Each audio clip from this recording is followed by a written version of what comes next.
Good evening, and welcome back. Tonight we're going to follow one of the most remarkable and complex lives in all of history. The story of Genghis Khan. How did a boy born on the harsh steppes of Mongolia rise to unite the tribes, conquer empires, and build one of the largest realms the world has ever known? Who was he before the name Genghis Khan echoed across continents? And what kind of world did he leave behind? We'll trace his journey from childhood struggles and exile to the rise of his army, the expansion of his empire, and the lasting influence his rule left on trade, culture, and the shape of the modern world. It is a story of ambition, endurance, and transformation, of how one person's vision changed the course of history. As always, I'd love to know, where in the world are you listening from, and what time is it for you? Whether you're here to unwind, to learn something new, or to drift off while traveling through the past, I'm glad you're here. Now, let's begin. The wind is the first teacher on the Mongolian grassland. It hardens the skin, scours the eyes clear, and carries 1,000 scents that mean life or danger. In that wind, on the banks of the Onan River in the 12th century, a child named Temujin entered a world that measured worth in horses, kin, and courage. Later chronicles would remember an omen at his birth, that he clenched a clot of blood in his fist, a sign on the steppe that the child would grow into a fighter. Whether or not the omen was real, the life that followed gave the legend a tight fit. Temujin belonged to the Borjigin, a lineage that claimed the blue wolf and foul dew as ancient ancestors. His father, Yasug, led a small following that hunted, raided, and bartered across the valleys east of the king. His mother, Holan, was not Borjigin by birth. She had been taken as a young woman from the Alconid people, while betrothed to a merchantman named Chile. Yasuge led the abduction during a ride along the Onan. The act was common in steppe politics, cruel to modernize, yet woven into the fabric of alliance and vengeance. Holan adapted to her new life with a will that would later keep her children alive when the tribe turned its back. The boy was named in a manner that linked private memory and public rivalry. Yasug had recently captured a Tatar called Tal Jin Yu, and so the newborn took the captive's name. The Tatars were old enemies of the Borjigin, loyal to the great Jin state beyond the frontier. To carry the name of a defeated foe was a reminder of the unsettled balance between the tribes, a small victory recorded in a family cradle. The steppe shaped the first education of Temujin. He learned to sit a shaggy pony before he could speak in full phrases. He learned to track gazelle, to judge the weight of a river by its sound, and to read the lines of a distant ridge for the movement of men. A child in a felt tent learned early that hunger waited at the edge of the firelight. In spring, the herds foaled and lambed. In summer, the families drove their carts to richer grass. In autumn, the men hunted and raided. In winter, they went quiet and watched the horizon for enemies. There was no palace tutor, no book laid open on a table, but there was a school of keen observation, of weather and horseflesh and human temper.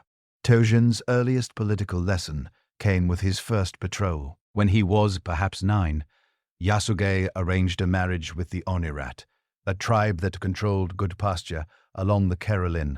The girl was called Borti. She came from a family whose elders understood that marriages joined more than two people. Yasu took his son to the Engirat camp to live for a time among his future in-laws, according to custom. On the journey home, Yasug stopped to share a meal with Tatars, who recognized him and poisoned him. He reached his own camp alive, but the poison finished its work. The death of a chieftain often meant the splintering of his people. In this case, it meant the abandonment of a widow and her children to the lean edges of the steppe. The Tayachitut, who had been allies of Yu, refused to follow a boy. They stripped the camp of what they could carry and moved away, leaving Holan with her sons and daughters to fend for themselves. The secret history of the Mongols preserves the bitterness of that. Holan dug edible roots from the riverbank and taught her children to snare mice and marmots. They fished through a hole in the ice. They learned to sleep lightly and to hide their horses in the dark. The difference between hunger and survival could be the weight of a rabbit caught at dusk. This hard schooling carved deep marks into Temujin's character. It taught him that kin could fail, and that kin could fail, and that loyalty was not a birthright. It taught him that a small household, if united, could live through what should have broken them. It taught him that mercy could be as scarce as meat in February, and that one must make one's own network of trust. That network began with the first men who chose Temujin rather than bloodline as their cause. The tale is told of a poor herdsman named Sorkan Shira. The Taichud captured the teenage Temujin, placed a heavy kangyu around his neck, and kept him like a showpiece in their camp. One night during a feast, Temujin slipped his bonds and ran to the river. Soren Shira found the boy in the reeds and might have earned reward by turning him in. Instead, he hid him in his own jury and risked his life to help the fugitive. When Temujin later stood in command of thousands, he remembered the herdsman and raised his family. The memory of that kindness became a private rule. Reward those who help you when you are poor, and do not forget the lowly. Another early companion was Borkiu. Temujin had lost a horse to raiders and met the youth while seeking it. Borkiu rode out with him through the night, and they caught the thieves and recovered the animals. Teen asked what reward he wanted. Borkiu asked for nothing and stayed. In later years, he would lead men across the length of North China and keep the confidence of his lord when older nobles faltered. Jelmi came too, a man of the Urian Kai who nursed Tegin through a wound. There were others, names that appear for a page or two and then drop away. But the pattern is clear. Temujin built his first following through personal obligation and visible fairness rather than inherited rank. The household was not without its own storms. One of the darkest came within the family itself.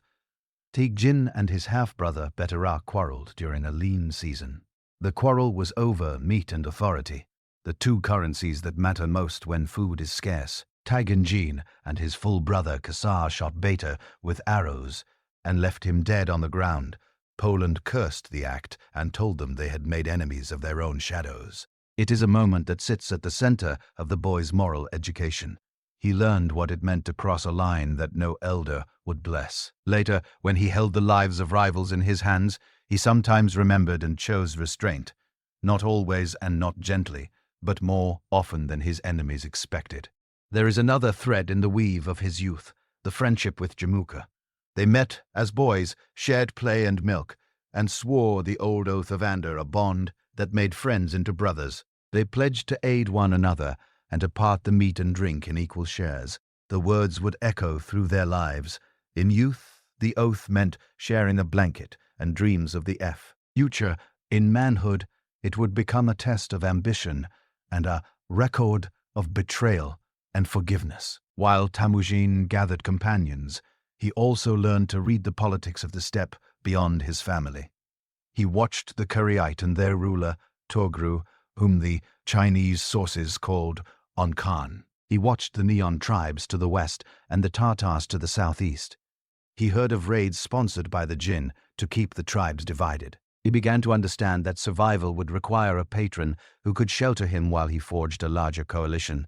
The chance came through a gift that seemed small on its own and immense in what it purchased. When Tegin reached manhood, he set out to claim Borte from her family. As promised long ago, the Anguirate elders honored the agreement. They sent the young couple away with a dowry among which was a sable coat of rare quality. Teen did not keep the coat. He rode south with it until he found the camp of Tor. He presented the coat to the Karaite ruler and asked to be treated as a son in memory of the old friendship between Trul and Yasug. Tul accepted. He called Temujin his son and promised help. It was the first great political gain of Temujin's life, achieved not through a raid, but through the studied use of kin memory, courtesy, and gift.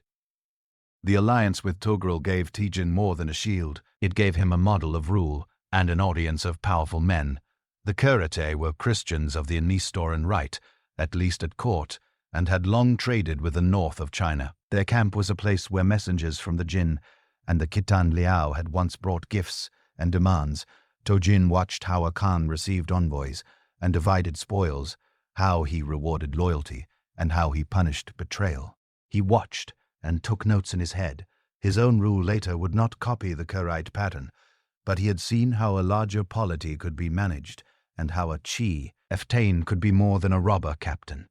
The sacred history which records the words of Mongol elders and poets carries a prayer that Temujin offered during a moment of fear on the slopes of Burkhan, Kholden. He had climbed the mountain to escape enemies, and there vowed to honor it if he lived.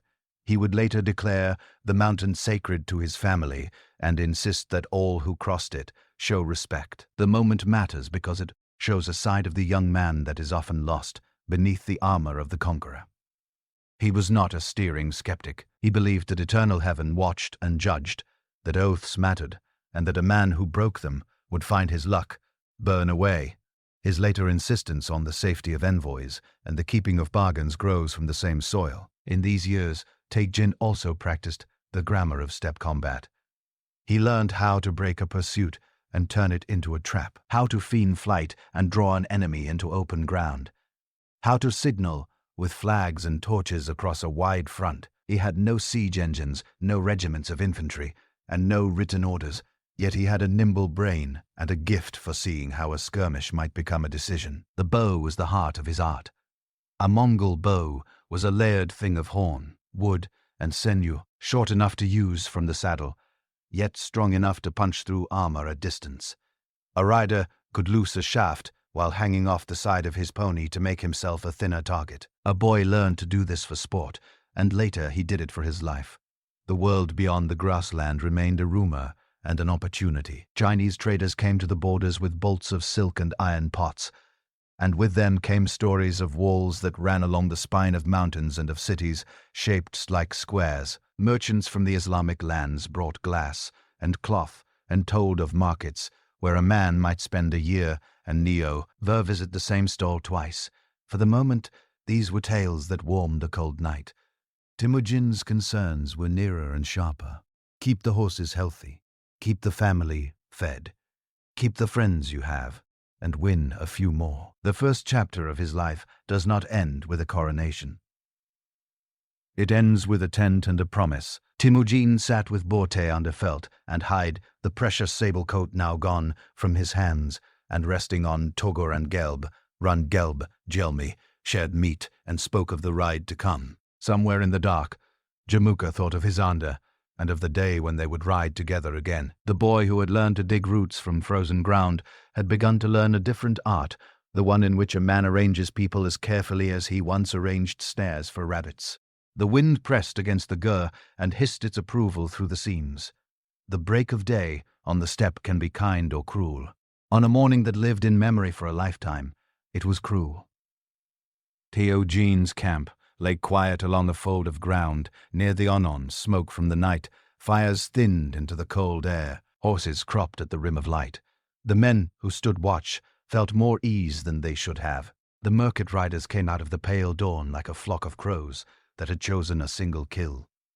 They had old business with Holin's family and with the man who had taken her from them. They came for vengeance and for women. They found what they sought. The attack was sudden and well chosen. The smaller camp could not hold. Temujin fought to cover his family, then broke away with a few companions and drove his horses for the slopes of Burkhan Khaldun. Bort could not escape. She was taken with other women and children and carried north toward the Merkit pastures. The old story of abduction had come again to the Borjin, this time as a wound rather than a bargain, in the rough shelter of birch and stone on the Sakri. D Mountain, Temujin spoke to the sky and to the land. He swore to honor the mountain if it saved him. He sent word to two men whose names mattered more than any other. One was Togril, the Kariete ruler, who had accepted him as a foster son when Temujin placed the sable coat in his hands. The other was Jamuka, the sworn brother of his youth. Both answered. The calls of blood and oath carried weight on the steppe when the debt was plain. What followed was the first large command that Temujin had a hand in shaping. The karate arrived in strength. Jamuka brought a tide of riders from his own following. Temujin, still a minor leader, added what he could. Together they tracked the raiders across rivers and through willow-choked valleys. The Merkit had taken their prize to a camp where they felt secure among KQ. Security is a dangerous sentiment on the steppe.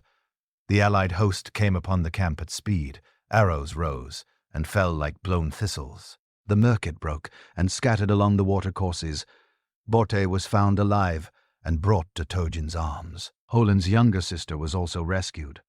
In that moment, the alliances that would shape the next decade were forged in gratitude and in a common victory. The camp that formed in the wake of that triumph was a living school. The Caryatid had travelled with their court clerks, their men-at-arms, their priests of the Nestoran rite, and messengers who knew the tracks that led to the Jin frontier and beyond. Jamuka's riders brought a princely swagger born of long pedigree. Temujin brought a smaller circle of men who believed in him for reasons that had nothing to do with ancestry. For a time, the three camps braided together. They hunted the same game, feasted from the same kettles, and told stories that polished old reputations and carved new ones. It was during these months that the birth of Ji set a quiet fuse. Borte had been among the market long enough for doubt to voice itself through the gossip that is never entirely silent. In a nomad camp, Temujin accepted Joy as his son and treated him as such in every public act. Even so, the whisper followed the boy. In years to come, brothers would use that whisper as a blade. For now, the Bart-child's birth symbolized the survival of the household after a blow that might have ended it. There were more practical lessons at hand. Tegan watched how Torel received delegations and how quickly he reached decisions. He studied the patrols that rode outward from the Caryatid camp and the signals they used to call attention to a stranger sighted along a ridge. He watched how Jamaka kept his noble followers loyal through gifts and how he lost their respect with careless words. He saw how little time it took for pride to turn into resentment when one man felt another gain in fame at his expense. The long stay together ended as such gatherings always do with a decision to part before envy broke the bond. Temujin chose to strike his own camp and leave the circle of his foster father and his ander. He was encouraged in that decision by the women who stood closest to him. Holen had an unerring sense for the moment when gratitude becomes a leash. Borte, who would prove a calm strategist in private, agreed. Temujin spoke with Jamuka, and they used the words of brotherhood. But beneath those words lay the friction that further closeness would not ease. When Temujin moved away, 41 households of significant men followed him. They did not do this for gold trinkets or from fear. They did it because they had watched how Temujin divided meat and how he kept a promise, and they preferred that kind of fairness to the old games of rank. The split made the tension open. A year or two of careful moves followed. Camp shifted as each leader weighed pasture, water, and the drift of Aliank as across the steppe. Rival tribes watched and made their own calculations. The Tatar, favored at times by the Jianese, a counterweight to the Borjugan, kept a weary distance. The Taichiodaiv, who had once abandoned Holen, had not forgotten the young man they had hunted. The Mercatus smoldered and looked for allies.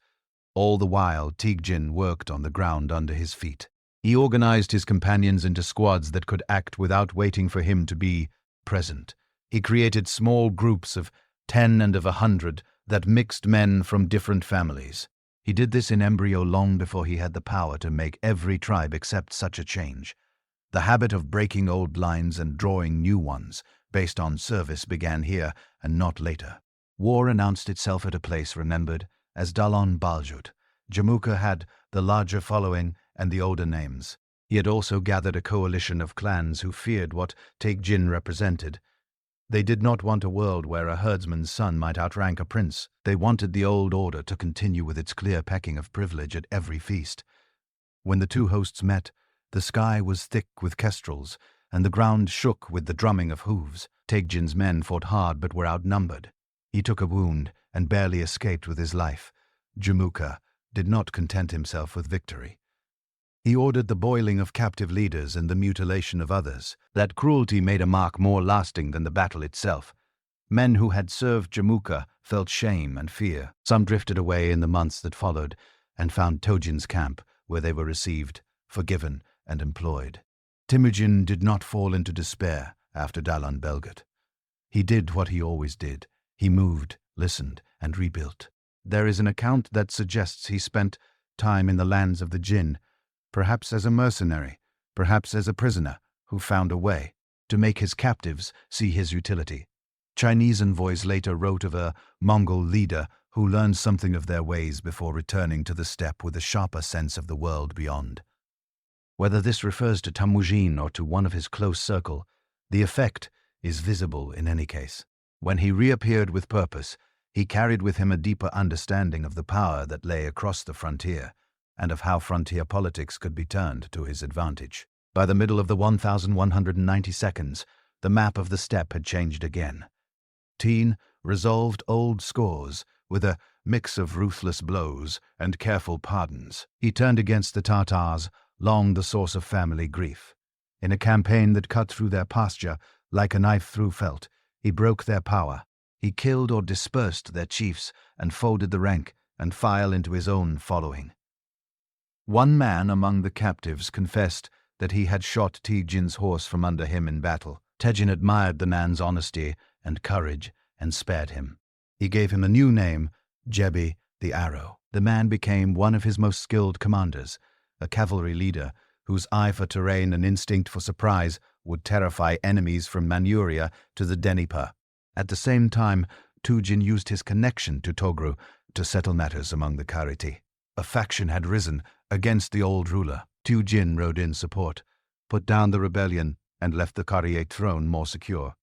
That act pleased the older man, as a father is pleased by a son who has acted with sense. It also raised murmurs among those who watched with jealousy. Temujin's prestige grew with each success. Prestige on the steppe is as dangerous as it is useful. It gathers men and notice in equal measure. The connection to the Jin court continued to play its part. In 1196, the Jin turned against some rebel Tatar groups and called on steppe allies to join the punitive expedition. Temujin answered.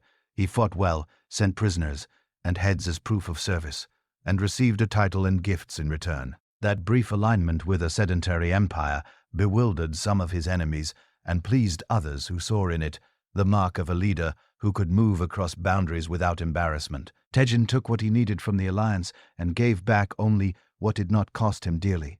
Around this time, his household grew more complex. His sons by Bot were now old enough to begin to ride with small companions and to learn the work of command in the smallest measure.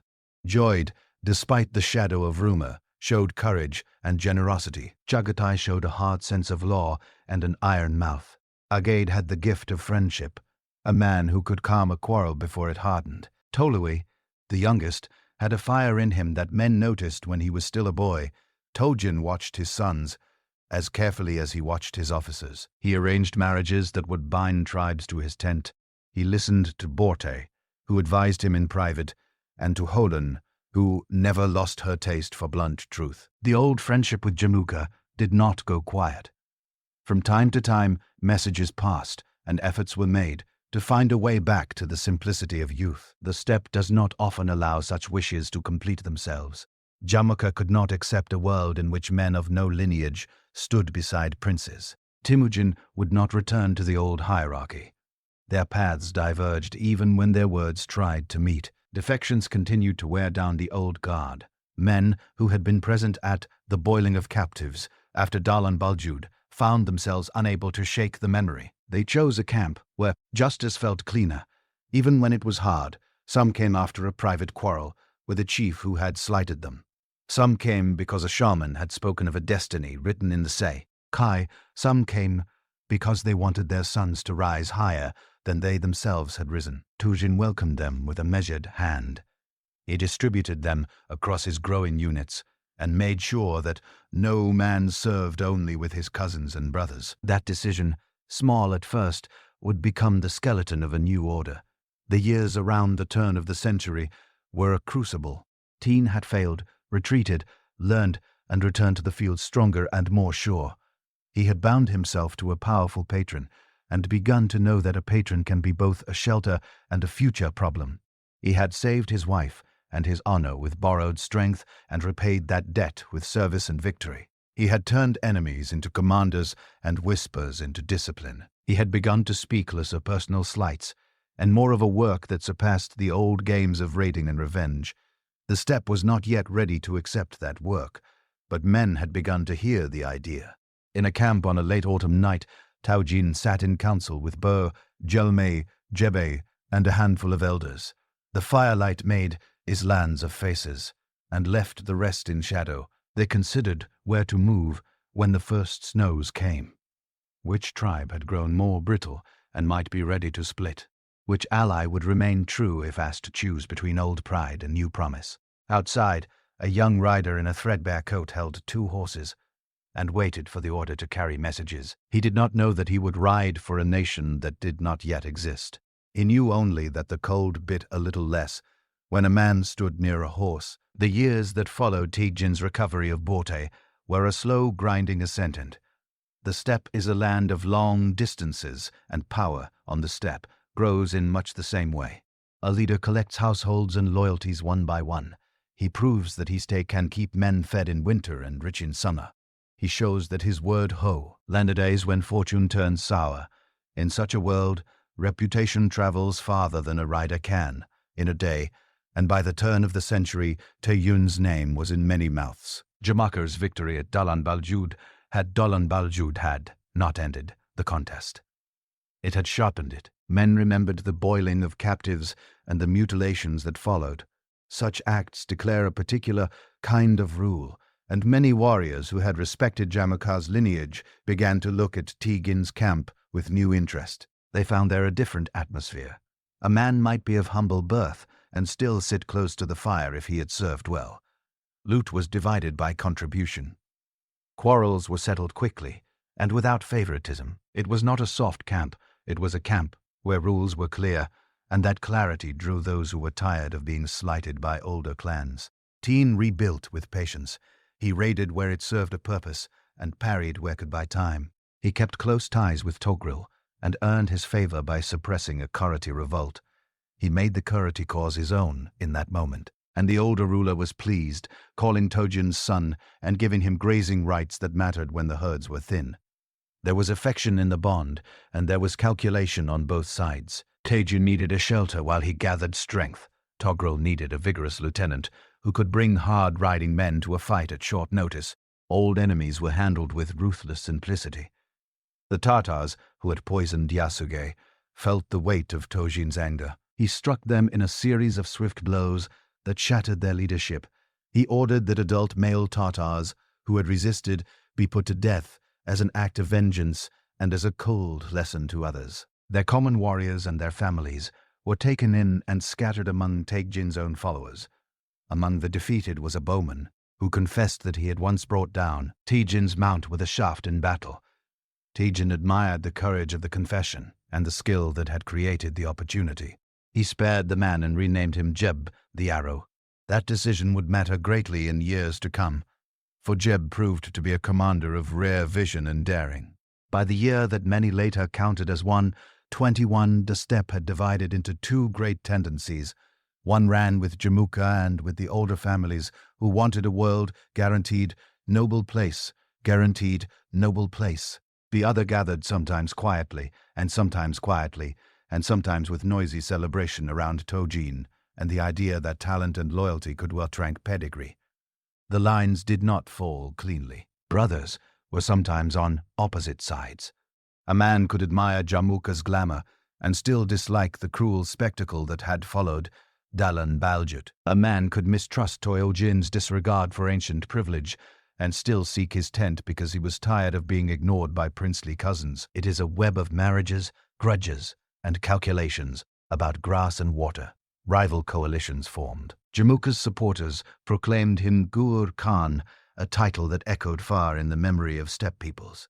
They mustered Taichud, Naiman allies, and families that had felt their pride pricked by Temujin and Tog stood together, and many lesser groups watched to see which wind would prove the stronger. A battle at a place remembered as Yerikunan tested the lines. Temujin and Togura used mobility and patience to wear down the opposition and sent them home with a lesson that the new alliance could stand its ground against old names. The next year Temujin finished what he had begun with the Tatars and folded the commoners into his ranks. He had learned that one way to break the old order was to mix men from different clans into new units that owed loyalty upward rather than sideways. He began to form bodies of 10 and of a 100 that cut across lineage. He did not yet have the power to impose this pattern everywhere, but he practiced it wherever his authority reached. The habit of mixing men made it harder for local chiefs to carry a troop away at a moment's annoyance, and made it easier for Temujin to move his forces as a single hand rather than a clutch of fingers that might open at the wrong time. Tension with the Kariti alliance gathered around a marriage proposal. Temujin suggested that his eldest son Joy should marry a daughter of Togru. It was a normal way to seal a partnership on the steppe, yet in this case the suggestion touched raw nerves. Whispers about Joy's birth had not died, and some Karatite nobles treated the proposal as an insult. Sangam, the son of Tog, disliked Temujin's growing reputation and feared that the younger man's camp would overshadow his own when the time came for inheritance. Jamuka spoke into this unease, warning that Temujin's habit of raising common men would erode the dignity of noble lines. An ambush was planned to remove Temujin. Two herdsmen who had the habit of listening hard while they minded their animals heard of the trap and carried the news to Temujin's tent. He slipped away with his corps following before the jaws could close. What followed were weeks of peril. At Kalakaljid Sands, Temujin suffered a severe defeat. His camp was scattered. His family was in danger of falling into enemy hands. It looked as though the story might end in a familiar way, with the victor displaying trophies of the vanquished at the next feast. The escape that saved Temujin and the vanquished that followed have lived in Mongol memory ever since. He gathered a small band at a water that some remembered as Baljuna. Their horses were spent, their stores were gone. Temujin slaughtered his own mount to fee those who stayed. They mixed the muddy water with Ma's milk and shared it. They swore that if heaven allowed them to rise again, they would share wealth and hardship, and that they would never forget those who had stood in the mud beside that water. Those men were not all of one tribe, or even of one faith. They were bound by personal loyalty, and by a promise that a new order would reward service first. Later, chroniclers would minimize this episode, because the group included non-Mongols, but among the men who lived it, the oath was a foundation stone. The Baljuna companions formed a cadre that Temujin would trust with his life in battles yet to come. Recovery came through a combination of ruse and persistence. Temujin split his forces and used a feigned retreat to draw Karate detachments into ground of his choosing. He struck their flank with men who had waited in cover and then pressed the fight until the Karate line broke. Togri fled and died at the hands of strangers who did not recognize him. Sangam rode for distant refuge. Temujin absorbed the Karite people as he had absorbed the Tartars. He married into the defeated royal family and arranged marriages for his sons that turned old pretenders into members of his household. Sorgatani, a young woman of Karite lineage who would one day shape the destinies of grandsons, entered the family at this time. With the Karat cause shattered, only the Niman Confederation stood as a Milan Confederation stood as a serious block to Temujin's dominance. The Niman had long looked westward as well as eastward. They had contacts with the settled realms beyond the Altai and with the remnants of the Khitan world. Their chief, remembered as Tayan Khan, was brave but indecisive. With him was Kuchuk, a younger man who had more nerve than judgment. Jamuka had found shelter among them and urged them to strike Temujin before his momentum became irresistible. The Fig, he came in the high country in a place some called Chakot. Temujin's army had adapted to larger-scale operations. Scouts rode far ahead, and to the sides, flag signals and the smoke of dung fires carried orders across long fronts. The core of his force remained mounted archers, who could deliver a storm of shafts, and then close with lances and sabers when the enemy line wavered. The Naimon fought hard and tried to draw Temujin into rough ground, where his ponies would lose their edge. Jebi and Kasar felt for soft places in the enemy line and found them. The battle lasted for days rather than hours. When the Naimon broke, they broke completely.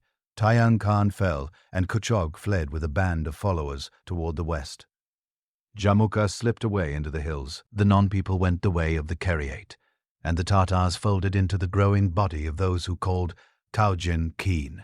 The ending of the rivalry with Jamuka is one of the strangest and most telling scenes in the whole saga. Jamuka's own men betrayed him and brought him bound to Temujin, hoping to buy favor. Temujin ordered the traitors executed for breaking their bond. Loyalty mattered more to him than temporary advantage. He offered Jamuka forgiveness and a return to brotherhood if he would accept a subordinate role in the new order. Jamuka refused. He asked for a death that would not spill his blood, the last privilege of a prince. Temujin granted the request. They spoke as men who remembered sharing a blanket as boys, and then the old friend was gone.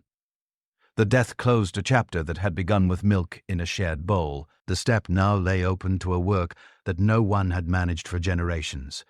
Temujin summoned a great assembly beside the waters of the Upper Onum. The chiefs and elders came as did the captains of the new units, who owed rank to their service rather than to old lineages.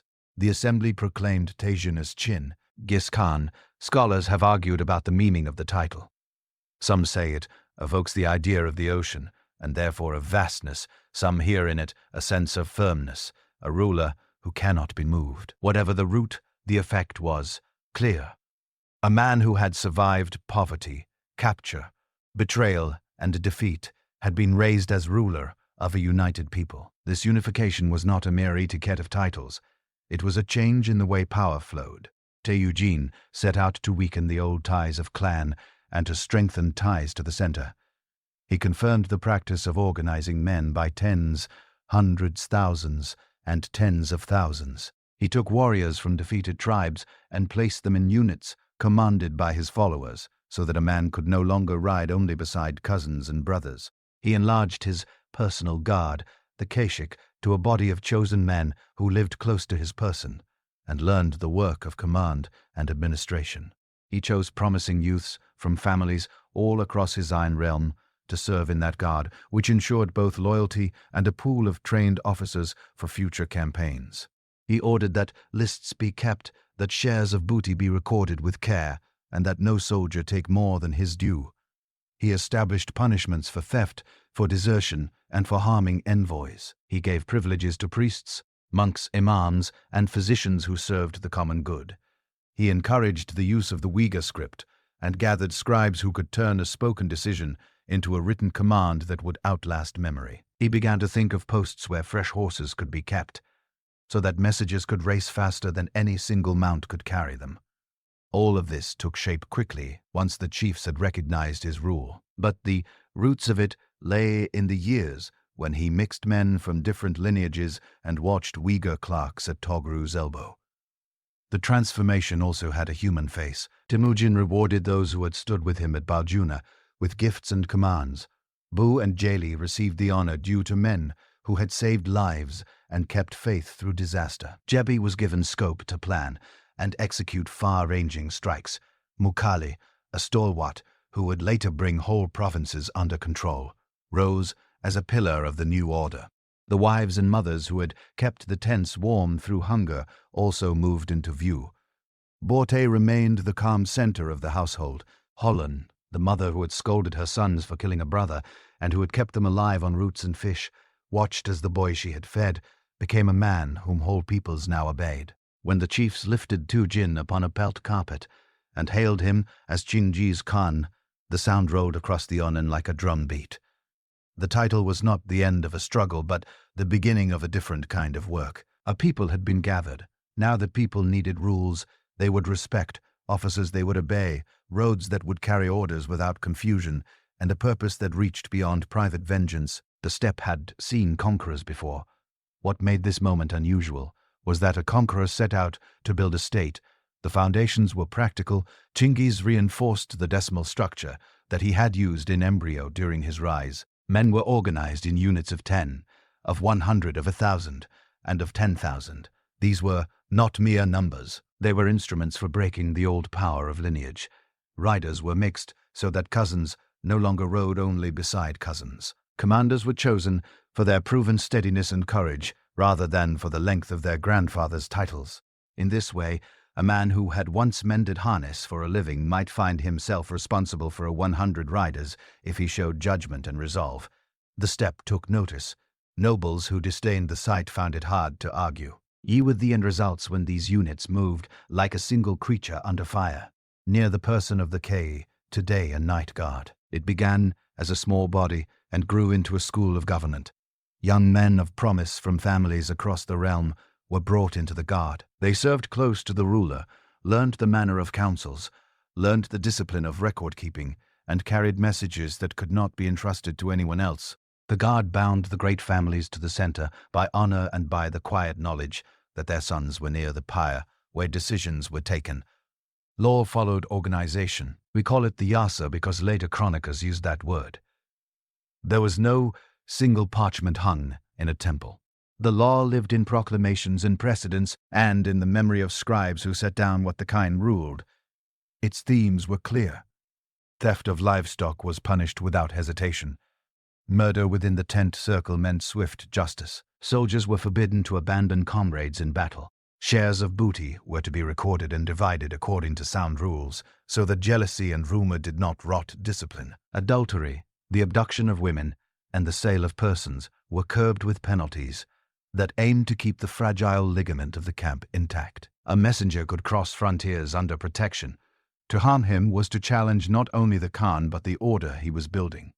Religion did not become a knife. Priests of many kinds moved through the camps without fear. Netoran monks walked beside Buddhist lamas.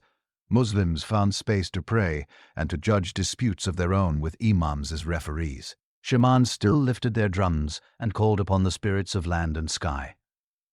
Genghis encouraged them to keep to their own rights and forbade the persecution of any who kept the persecution of any who kept the peace. In a woe ruled that would soon stretch from the forests to the deserts, tolerance was not a fashion. It was a statecraft as vital as food for the horses. The Khan gave his words wings. Couriers needed more than courage. They needed fresh mounts at known stations and a token that opened the hand of any household along the way. Genghis established a chain of relay posts, the yam that stitched river valleys and mountain passes into a connected realm. At each post stood spare horses, fodder, and men who knew their task. A courier carried a tablet of authority called a paisa or a jerogay, often of metal or carved wood, which showed that he served the keen's business. With that tablet, he could demand a horse from a relay stable or shelter from a local chief. Orders now moved faster than any enemy could march, and news could be weighed by a ruler before gossip distorted it. Commerce and command were allowed to walk together. The Kien recognized that caravans needed protection and that his own officers needed suppliers. He entered into partnerships with merchants, often from Central Asia, who furnished goods to the army and received security and privileges in return. These men, sometimes called orthogs or partners, became veins through which wealth and information flowed. A quartermaster on the Oxus and a claron near the Caroline could read the same list of bolts of cloth and sacks of flour and know that the numbers would match when the goods arrived. The practice turned plunder into tax and tax into planned support, and it kept the army moving. With orders secured behind him, Genghis tested the borders.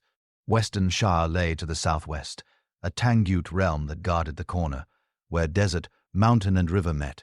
It was not as large as the Jin dynasty to the south, but it was rich in towns and in craftsmen. The kin had measured Shah's strength during his rise, and now he measured its appetite for tribute.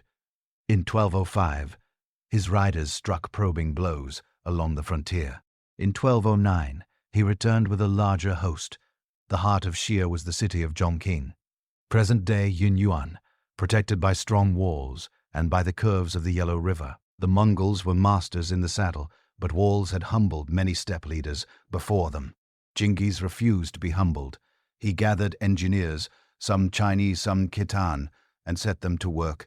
Mangonels were built. Stone throwers were dragged on wheeled platforms. Sappers tested the earth near the walls. Chroniclers tell a tale that the Mongols tried to divert the Yellow River to flood the city. The earthworks failed, and the flood turned against the Nbzjs. But the lesson was as important as a victory. The keen would use water, fire, and foreign skill as readily as horse and bow. After months of pressure, the Shia court asked for terms. They agreed to pay tribute, to send hostages, and to accept a marriage that would make the alliance visible. The Khan accepted their submission and withdrew. He had earned more than treasure. He had taken time and the use of a frontier that would remain quiet for several years. His attention turned to the great weight of the Jin dynasty, whose border ran like a hard line along the grasslands. In 1211, Chingish called his commanders for a campaign that no Mongol leader had attempted in a generation. The army moved toward the passes that guarded the northern plain. Scouts searched for ways through the rugged lines of the Great War and the mountains that buttressed it. The Mongols did not batter themselves against the strongest gates. They sought neglected tracks, bribed guides, and made use of the knowledge of subject peoples who had no love for their Gurchin overlords. Once on the plain, the army spread like water in a furrow. Columns moved with coordination that surprised their foes. Finged retreats drew Jin forces out of fortified positions and onto ground where a storm of arrows could break them. When the Jin assembled a grand force to meet the invaders, the Mongols flowed around it and struck at supply lines. A cavalry that could cover 50 or 60 miles in a day became a tool for strategy, rather than a mere terror on a village green. City after city learned the calculus of Mongol war. A garrison that opened its gates early was spared and taxed. A garrison that resisted and caused Mongol losses was broken with severe example. The policy was not sentimental. It was police work on the scale of provinces. Terror was a language that the Kane used to reduce future costs. At the same time, artisans, clerks, and scholars were protected when possible and moved north to serve the growing state. Families of craftsmen were resettled with care. Their skills were a treasure that the Kane understood and kept. Not every blow fell from the hand of Genghis himself.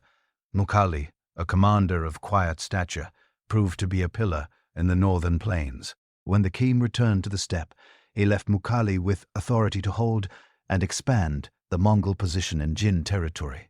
Mughal did this with patience and steel. He accepted the surrender of towns, placed Daragachi overseers to collect revenue, and used local administrators to keep granaries and courts working. In a sense, the Mongols annexed governance itself and learned to wear it with a confidence that surprised their enemies. The campaign built reputations. J.B. the archer spared years before showed a feel for the enemy that verged on second sight. He would press hard when a line trembled and sit like a Bure stone when a trap invited him forward. Subutai, younger and quiet, began to find his place in the councils. He studied maps of river courses and mountain spurs and thought in terms of seasons rather than days. Together and apart, these men created a style of strike that would later sweep across half the world. Families stood within the circle of war. The Kinen's sons rode in separate wings of the army, so that each could learn the burden of command without constant supervision. Joy gained a name for generosity towards surrendered communities and for a talent in managing men of mixed origin. Chagatai showed a severe sense of law that impressed soldiers and angered some allies. Ogedei proved a reconciler who could soothe disputes before they became fractures. Toli, still the youngest, watched and learned with fierce attention. The Keen watched them all and took counsel from Borte in the privacy of the tent. He had not yet named a successor, and the question lay like a bale sealed jar on a shelf, noted and left closed for later. The Jin court struggled to read this new enemy. They sent enormous armies to retake towns, only to find themselves shadowboxing against riders who would not stand still. They called for southern reinforcements and moved their capital to Kiang, when pressure mounted in the north. In 1214, a treaty was struck near Zhongdu that offered gifts and a promise that the Jin would move the court away from the front. The Khan took the gifts and observed the promise while the ink dried. When the Jin court broke obligations that had been part of the understanding, fled south, and attempted to rebuild, the Mongols returned to the siege. In 1215, Zhongdu fell. Fire and sack followed. The city that would one day be called Beijing learned what it meant to resist a people who kept a ledger of every promise kept and broken. Behind the storm stood scribes who made sense of it for the center. Uyghur clerks recorded lists of surrendered families and inventories of granaries. Persian accountants began to appear at camps and weigh the claims of merchants who supplied the army. Translators moved between Chinese, Turkic, Mongolian, and Persian with astonishing speed. The Kin listened to men who could explain the tax systems of settled states and show him how to take revenue without killing the source of it. The presence of such advisors did not make him a bureaucrat. It made him a ruler who never hesitated to use a good idea from any quarter. The army itself changed as it learned. Siege engines were now part of standard kit, when a major city was the target. Firepots were thrown with cords that wind in the air. Walls were undermined by sappers who had studied their craft in older empires. Engineers lived under Mongol protection and traveled on wagons that never lacked fodder or food. When the army struck deep into the plain, detachments rode with their own smiths, carpenters, and physicians. A corps of people who could mend bows, set bones, and repair wagons became as important as the best archers in the line. Diplomacy did not rest while the arrows flew. The Khan offered generous terms to tribes and garrisons that chose to join him early. He used marriages to bind frontier leaders to his house. He placed daughters and nieces with important allies, not as ornaments, but as governors with authority over trade routes and garrisons. A lucky Beki married into the good ruled a strategic corridor with prudence and backed caravans with her own mounted guards. The image of a nomad horde that knew only how to burn and move began to fray. In its place appeared a state that could fight, tax, and protect. As the northern plain fell under Mongol control, the camps along the Oran settled into a rhythm that would shape everything that followed. Orders went out along the Yam. Captives were sorted and assigned. Artisans were placed where their skills could be used. New units, trained under officers who knew what it meant to lose and to return to the field stronger. Winter camps were laid out, with the sea of towns. In the evenings, musicians played in tents, where lords planned the next season. At dawn, the Keshik stood in silence as the Khan mounted. There was no sense that the work was finished. There was only the knowledge that a border had been crossed, and that beyond the Jin lay other realms that had taken no notice of the winds building on the steppe. The road to the west opened only after Genghis Khan cleared his northern flank and tested his new state against walls. Kuchlug of the Naiman, the restless prince who had fled to the lands once ruled by the Karakitai, had pressed Buddhist and Muslim towns with a heavy hand. Jebi rode after him through the Ili Valley, past Balisichin, and into the Ai country, where merchant roads climbed toward the roof of the world. Kuchlag tried to make a stand among peoples weary of steppe overlords. Jebi moved light and fast, broke the resistance, and took the rebel alive or drove him to a final flight that ended in death. The effect reached far beyond the mountains. The last claimants of the Karakai order were scattered. The Mongol frontier now touched the domains of the Khwarezm Shah. Khwarezm stretched from the Aral Sea and the lower Oxus to the markets of Transoxiana and the mountain gates of Khorasan. Its ruler, Allah Alin Muhammad, had strength on parchment and weakness in the handling of men. His court at Garan shone with craft and commerce, but its inner circles were riven by rivalry, not least between the Shah and his mother, the formidable Turkin Khatun, who commanded her own network of officers and demanded a say in matters of war and tax. Where the Mongol camp had one moving center, Khwarezm had several, and they pulled in different directions. Genghis did not begin with a demand for submission. He began with trade. Caravans moved across the frontier in 1218, carrying furs, spices, and silver. At Otra, on the Sidaria, the governor in Elchuk seized a caravan, accused the merchants of spying, and had them killed.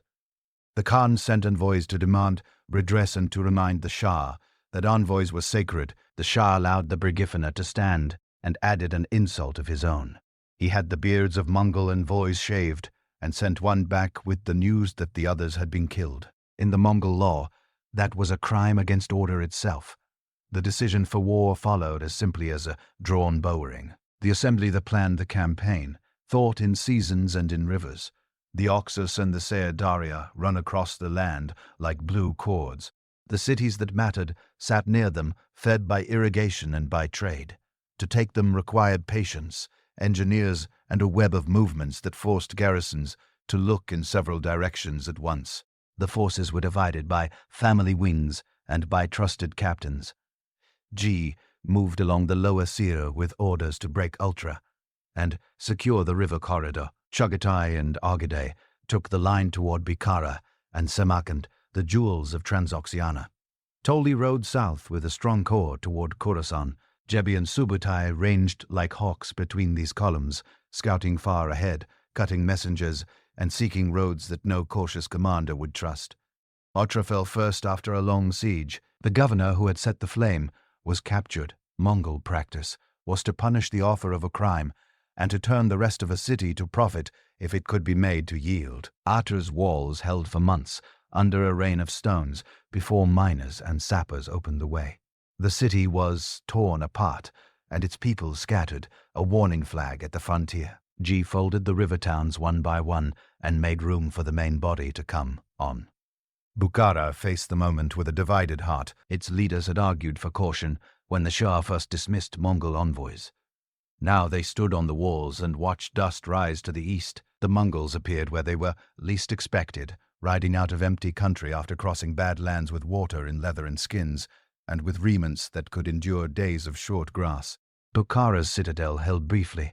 Persian chroniclers record that the king spoke in the great mosque, not as a preacher but as a conqueror, who recited the consequences of stubbornness. Whether the exact words are true or colored by later memory, the meaning was plain. The city had been taken because the men, who should have kept faith with their neighbors, had chosen pride instead. Samarkand, richer and stronger, presented a larger test. Its walls were thick and its garrison numerous. Elephants from India stood within the gates as symbols of a ruler who had once imagined himself as a master of trade from sea to mountain. Chagatai and Agada encircled the place and began the work. Chinese and Khitan engineers assembled traction trebuchets and counterweight engines. Nappa throwers built their frames, sappers drove mines beneath towers, while archers kept defenders from the battlements with a steady stream of shafts. Several days of hard fighting loosened the resolve of the garrison. A portion of the town opened early, hoping for mercy. The citadel held on until the last and then broke. The Mongols separated artisans and skilled workers for transport and assigned others to officers who could make use of their savor.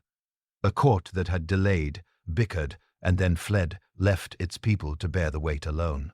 Shah Muhammad ran from city to city, always arriving too late to direct a defense that could hold. He fled across the Oxus, then across the desert toward the Caspian, and finally to an island where he died with a few attendants in a bitter wind. His son, Jalal al-Din, gathered what he could from the wreckage and would fight again later. For now, the heart of Khwarazm was taken from top to bow. To nine the fall of Genghis, the old Ganj showed how even victory could shake a camp. The city sat in a maze of canals that made movement hard. Its defenders fought with a stubborn courage that surprised the attackers. Joy and Chagatai clashed over how to handle the place and its people. Joy favored a negotiated surrender that would preserve wealth and lives that could be taxed and used. Chagatai demanded punishment to the limit. Their quarrel reflected old friction and the old sharpness of rumor about Joy's birth. Genghis sent Agade to adjudicate. Agade accepted the surrender when it came, and then allowed a sack that answered Chagatai's desire for a clean example. The episode did not end the argument between elder brothers. It taught the father that harmony among sons could not be taken for granted, even in the glow of triumph. Khorasan felt the next weight. Taoi brought a strong column down the river roads and into the ancient cities. MV opened its gates. Nishapur resisted after the slaying of a Mongol officer and suffered a fearful reprisal. Herat watched and chose a cautious middle course, opening and closing in turn as local tides shifted and paid heavily when patience ran out among the besiegers. The scale of destruction in some of these places has been debated by scholars, yet there is no doubt that the losses were dreadful and that a carpet of fear unrolled from town to town. The Mongols had mastered the minimum dose of terror that would spare them many later sieges. They used it with cold calculation, then sent caravans and masters and tax clerks to set granaries in order. While the main armies took the cities, a drama unfolded in the mountains and passes around the Caucasus. Jebi and Supetai asked permission to pursue Jalal al-Din and to look beyond for new routes. They passed the Caspian on its eastern flank, beat a Georgian army that tried to block them, turned off along the line of the Caucasus and forced the gates at Derbent through wit and bribes. They moved like a wind that changed direction without warning. The Cuman steppe riders fled before them and then rallied with Alan allies for a stand. The Mongol commanders sent gifts and words to the Cumans, whispered that the Alans planned to sell them if the day went badly, and split the alliance without drawing a bow. The Alans were beaten. The Cumans were hunted in turn. The lesson was the same. From the Oxus to the Black Sea, divide your enemies. Alter the map before you set the camp. The ride ended in an encounter that the Rusinals remember with anger. At the Kala River, the princes of Kiev and their allies faced a Mongol force that had drawn them far from their centers. The fight went badly from the first exchange. Rus lines broke under a storm of arrows, and a swift strike had exposed flanks. Jebi and Subutai did not stay to take possession of towns. They had ridden too far for that. They took their prisoners, made an example on a hill for all who watched, and turned back across the steppe to report what they had learned. On their route home, they fought their way through angry tribes in the lower Vula, and returned with maps in their heads and a feel for distances that would be used in full in later years. In the wake of the Western campaign came administration. Daragachi were placed in prime towns to watch revenue and to report the behavior of local notables. Roads were patrolled. The yam relay marched outward like a measured beat. The Khan did not invent governance. He made it portable. In Bukhara, a Persian clerk worked alongside a Uyghur scribe to reconcile taxes in wheat with taxes in silk. In Samarkand, a Muslim judge adjudicated under a Mongol seal that guaranteed his safety. In the market of MV, a caravan master, who had supplied the army at a river crossing, received a monopoly grant that would carry his goods from town to town under armed escort. The web held because the punishments for breaking it were immediate, and because the profits for keeping it were visible to any man who counted coins at night. Family matters did not sleep. The quarrel between Joy and Chagatai grew into something that required a decision. Genghis convened a family council on the banks of the Ili after the main weight of the Khorasan War had passed. He named Agade as heir not because he was the strongest fighter, but because he could speak to both camps and keep peace long, enough for the greater work to continue. Jachi was given the lands of the far west as his share, rich in pasture and in future war. Fate would cut that story short, for Ji would die before his father and his sons would carry his rights into new quarrels. For the moment, a settlement was set, and men returned to their assignments. Genghis himself moved south against Jalal-Din, who had rallied in the Punjab. On the banks of the Indus, they fought a battle where the river ran broad and green. Jalal-Alin showed the kind of courage that had made men love him. He fought until the lines closed, then rode his horse into the river and swam under a hail of arrows to the far bank. The Khan watched from a height and praised the man openly. He would have kept him as a vassal if pride and the memory of a dead empire had allowed it. Jalal al-Din rode into exile. The Mongol army did not cross into the heart of India. It had done what it set out to do. It had dismantled a rival state and shown that there was no distance beyond its reach. The Western war taught the Mongols to fight in deserts and in gardens, on walls and on plains, among canals and in mountain passes. It introduced them to oil fires and to the sweet skills of potters and smiths, whose fingers could make what steppe caps could not. It enriched them with a traffic of ideas and a load of sorrow Persian poets would mourn. These years for generations. Chinese clerks took notes on the methods that made the engine run. The Kayhan began to think that a ruler who could shatter and assemble on this scale might fix the borders of the world itself. In a winter tent near the Oron, the great captains returned and laid their gear by the door. Jebi spoke little and traced roots in ashes with a stick. Subutai measured out distances with his fingers. Mukali sent steady reports from the north of China. The sons of the house sat and said what they had done and what they had learned. Bote listened and kept her counsel for a drive-ed hour. Holan looked at her grandsons and thought of the years when a rabbit snared at dusk had meant survival. Outside, the Yan riders changed horses and vanished into the dark with new orders. The wind carried the smell of dung fires and of iron quenched in cold water. Across the mountains to the southwest lay a realm that had sued for peace and then tested patience, once too often. The steppe had not finished with it. When the western banners began to fold and the dust of Transaxiana settled behind the horse tails, Genghis Khan turned his face again to the sunrise. He had broken a proud empire beside the Oxus. He had sent Jeb and Subutai across a sweep of country that few men in his camp had ever imagined. as far as the Black Sea and the plains of the Rus. He had seen caravan masters from Kherson counting coins under Mongol seals, and he had received the submission of towns that once thought nomads were only a storm that passes and is gone. Yet in the reports that reached him by the Yam, there was a steady pulse from the east that could not be ignored.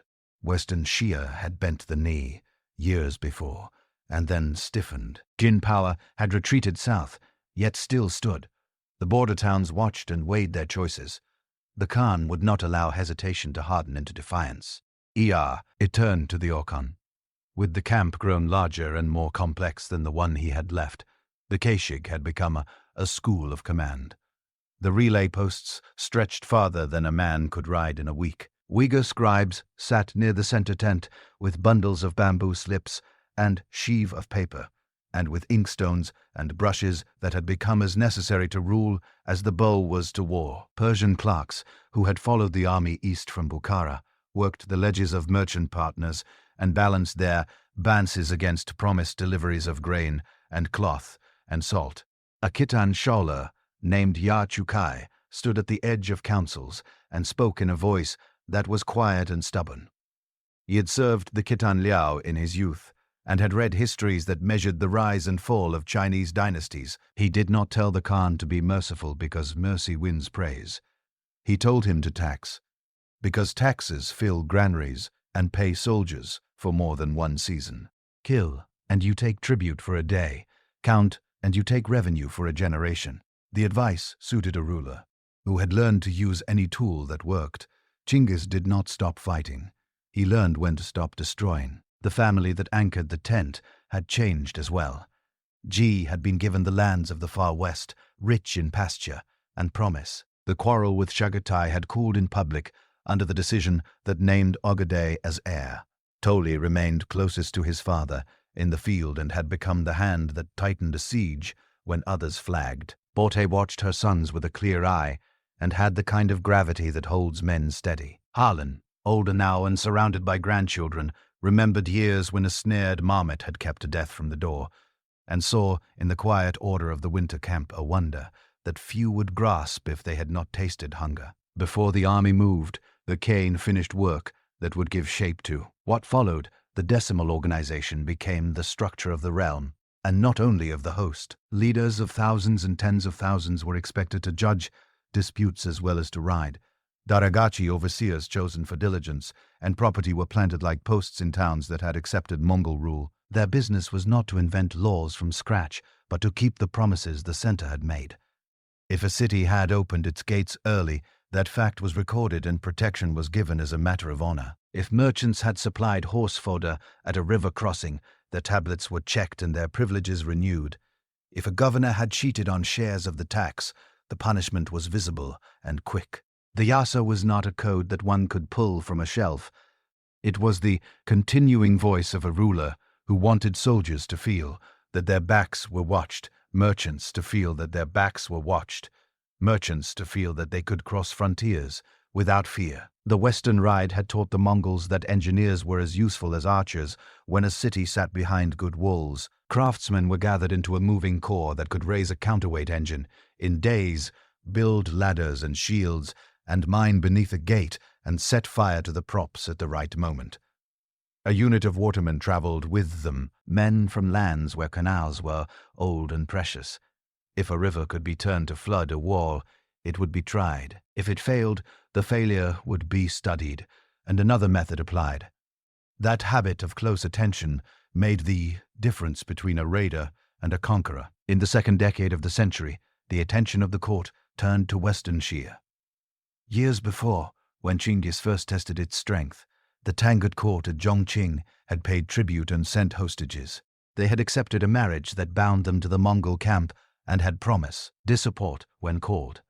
As the empire grew and the distance from the Oron to the Oxus stretched the lines of command, Shah nobles had calculated that the moment for caution had passed. They failed to send troops when summoned. They dealt with the south in terms that suggested they imagined a future without Mongol suzerainty. There was a grievance that cut deeper than calculation. Envoys had again been harmed. To raise a hand against a messenger was to challenge the basic order that the Ken believed heaven had given him to keep. He resolved to ride. The route to Zhongqing lay along the long corridor of Gansu, where mountains press the desert and towns cling to rivers that farmers had guided for centuries. Subutai rode in one wing with orders to move fast and to sow confusion along the line of towns that the Tangut court relied upon. Tului took another wing and made sure that garrisons could not gather in confidence behind him. Genghis moved with the main weight. Mongol columns crossed stretches of gravel and sand that other armies avoided in summer. They chose to cross in late autumn and winter when heat could not grind a horse to a walk, and when the cold sharpened riders rather than crippling them.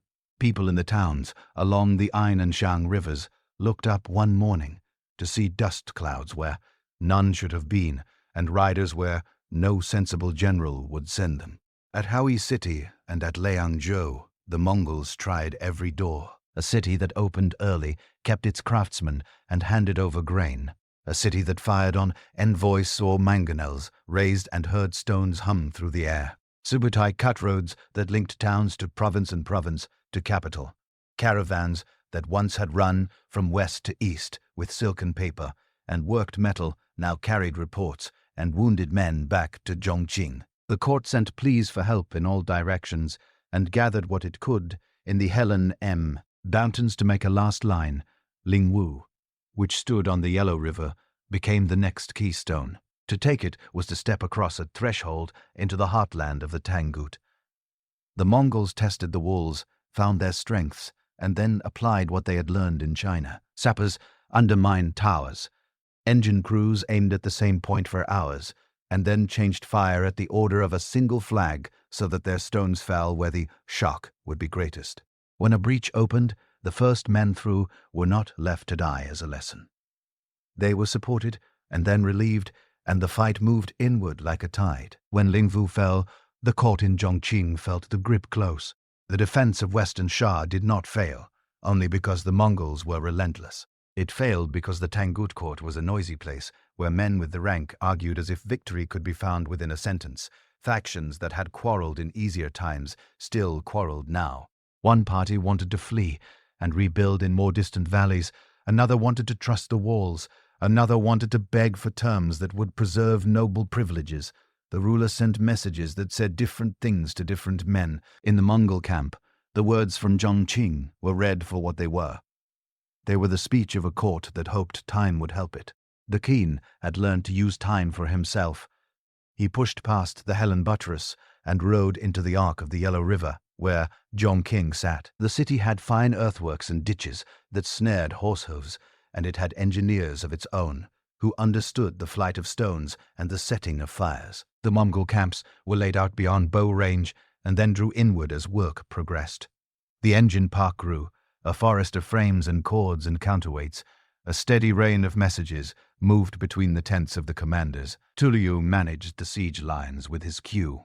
At hardness, Subutai ranged around the ring and made sure no rescue could break through. The Kine himself moved on a slow circuit from point to point to point, speaking with leaders of hundreds and of thousands, steadying their impatience.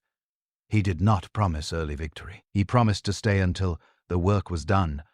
There is an old story that the Mongols tried again to turn the Yellow River against the city. The river is not a bet. It obeys no plan for long. The attempt did not decide the siege, but it did show a habit that would not leave the Mongol mind.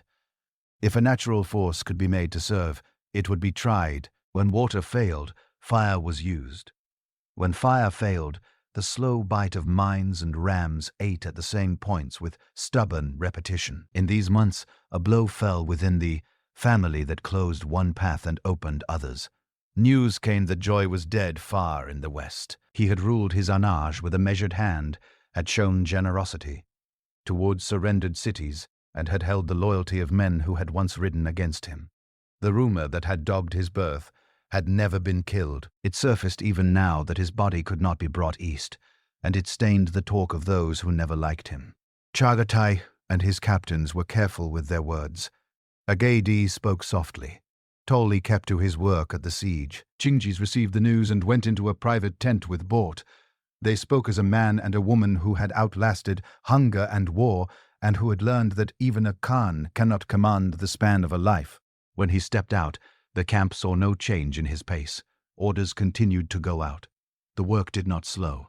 Yet those who knew him well afterward said that a line had drawn across his face that did not lift. The last phase at Zhongqing took the form that many sieges take when defenders have run out of choices.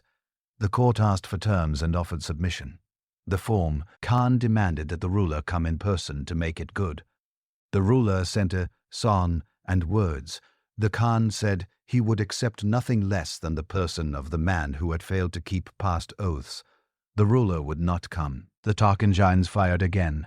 A portion of the wall collapsed.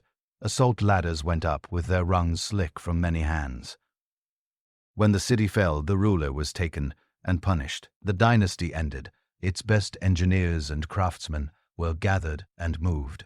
Its archives were sorted. Its court poets were scattered to the winds. During the long investment, an accident altered the last pages of the Khan's life. He was no longer a young man running down a gazelle across the flats. He still hunted to keep his senses sharp.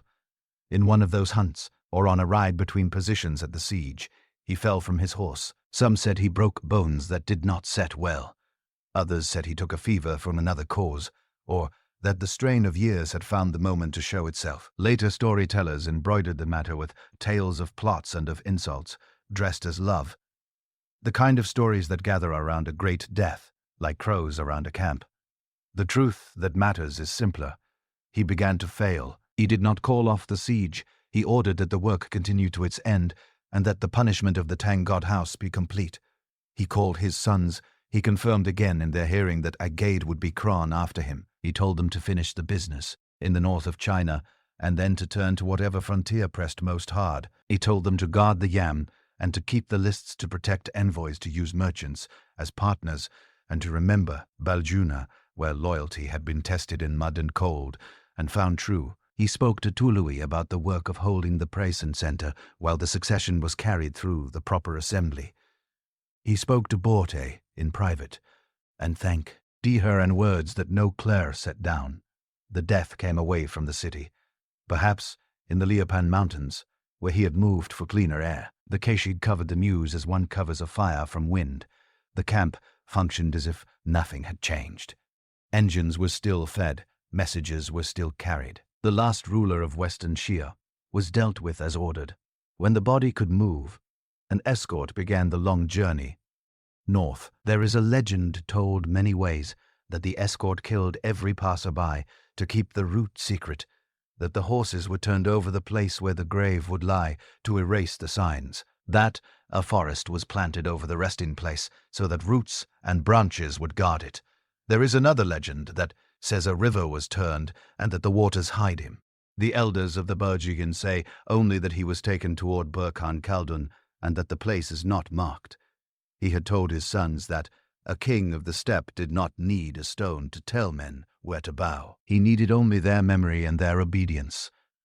The funeral rites were simple and sacred to men of the grass. The black tug banners were furled and the white wones lifted. Horses were led in circles around a mound of earth that did not declare itself. Shaman spoke to the eternal blue sky and asked it to receive a soul that had altered the course of peoples and rivers. Men who had shared Mars milk with him at Baljuna stood with heads bowed and remembered the taste of muddy water on their tongues. Women who had wrapped their children in cloaks against winter winds wept for a ruler who had made the roads safe enough for caravans to move under guard from one horizon to another. The horses were turned to the north, and then to the south, and then to the east and the west, and the army knew that it would ride again, because the dead man had said that the work was not a fire that could be put out in the E. Astumukali still held the Mongol position in the north of China, with patience that impressed even enemies. He had organized many counties and prefectures under Mongol seals, and had used local administrators to keep tax registers current. Some towns still stood against him. Some reopened their gates after a change of governor or a quarrel among court factions. The path laid down by the Kane would allow his successors to finish what he had begun. The Jin court had already fled from Zhongdu to Qiong in the south, a move that could not hide the erosion of their power. The commanders knew that they would return. For the present, the army gathered around the family and waited for the assembly that would raise O God I to the place the father had promised him. The last camp of Genghis Khan did not empty at once. It paused for the time that custom requires when a great one goes. Distant princes were summoned to the assembly. Messengers rode along the yam with tablets that opened doors. The king stood watch over a tent where no voice called for a horse at dawn. In the workshops of the engineers, men rubbed the dirt from their hands and set tools in order. In the tents of the scribes, brushes were cleaned and lists tied up with cord. In the tents of the women, garments were mended. The wind moved across the oren and through the grass around the stones of an older age, the deer stones and baubles that marked someone's dead from centuries before. The steppe had absorbed empires and would absorb this news as it had absorbed so many things. What it would not absorb was the habit of order that had been planted there and watered with sweat and blood. When the escort reached the north and the grave had its guard of silence, men rose from the mourning bench and saddled their ponies. Age Day would be raised in proper assembly. Tolui would hold the center until the rites were finished. Shaga. Tai would speak harshly as was his habit, and then keep faith. The sons of Yachi, Batu, among them, would wait and watch to see what task the new Khan would assign them. Subutai would unroll maps and point first toward the passes, and then toward the rivers. Yuchukai would bring out a set of figures and recommend a levy that would not break the fields and a law that would not drive merchants to bribery. In the west and in the south, there were rulers who thought the old order would return, now that the first storm had passed. They had not grasped what had changed. The army moved again, not yet toward an enemy, but toward a place beside a river where men would speak the words that knit families and captains into one will. In the circles of tents, elders told the young what they had seen. They D of the sable coat in Togril's camp. They spoke of a dawn raid when the Merkit took a wife, and the answer came swift and sure. They spoke of Baljuna and of Dalan Baljut, where they had lost, and then learned. They spoke of Zhongdu and of the Oxus and of the Kala River. They spoke now of Zhongshin and the river at Lingwu, and of a fall from a saddle that had shaken them more than any battle. They did not give these tales the shape of a conclusion. They gave them the act shape of the road that lay ahead. The death of Genghis Khan did not leave a vacant sky. It left instructions, obligations, and men who had lived long enough under his will to know how the next steps should look. The tent of mourning stood guards changed in silence, and messengers rode along the relay lines, from the Orkhon to the Oxus, and from the forests of the north to the border towns of the south. The word spread that a great assembly would be held to raise a new ruler. Those who had authority over thousands made their way in, along with princes of the house and envoys from allied tribes who wished to be seen near the fire when the decision was made. The Kural Tai met in the late summer of the second year after his death. In the presence of elders, captains, and notables from many peoples, the sons of the founder took their places. Chagatai spoke with the force that had always been his, direct and sharp as a spear. Point. The sons of Ji sat with their followers and watched the tone of the gathering. Tolui kept order as steward of the house. The choice had been prepared, in private by their father, and in public by the way that each son had behaved across years of war. Agodai's manner was open. He was a man who could drink deep and laugh loudly, and he could also listen and say yes to a compromise that kept men at the table. He did not carry the harsh pride that had set Chagatai against joy. He was not a patient clerk, but he understood the value of clerks. When the elders made their speech and the ranks shouted as one, Agade was lifted and declared, "Great Kreen, there is a habit among peoples who live by herds to judge a leader first by generosity." Agade began by opening the storehouses and giving. Horses went to captains who had worn out their mounts on long rides. Robes and belts were handed to men whose loyalty had been tested. Gifts traveled outward to allied tribes and to distant vassals. The new ruler made it clear that a Khan who holds back in a season of festivity will find his following thin in a season of need. Gifts were not the whole of his policy. They were the beginning of a tone that said, the center is strong enough to be open-handed. Karakoram rose from that tone and from the practical need for a place where messengers could always find the court. Agade chose the Oran Valley, not far from ancient stone steles that bore runes left by Turk rulers, long dead. The site had grass and fish and timber in reach, and it sat at a crossroads of the Yam lines. The Yu city was not a stone forest in the manner of Chinese capitals. It was a planned camp that became a town. Workshops were laid out for smiths, bow-makers, carpenters, and potters. Storehouses lined the river. A palace of timber rose with beams, carved by artisans drawn from conquered cities. Markets were set aside for Muslims, for Chinese, and for other merchants who preferred to bargain among those who shared their customs. A tree of silver stood in the palace yard, a fountain crafted by a French artisan, brought east by merchants that poured wine and Mars milk and mead for feasts. The device was a piece of theatre and a declaration that strange talents would be welcome if they served the court.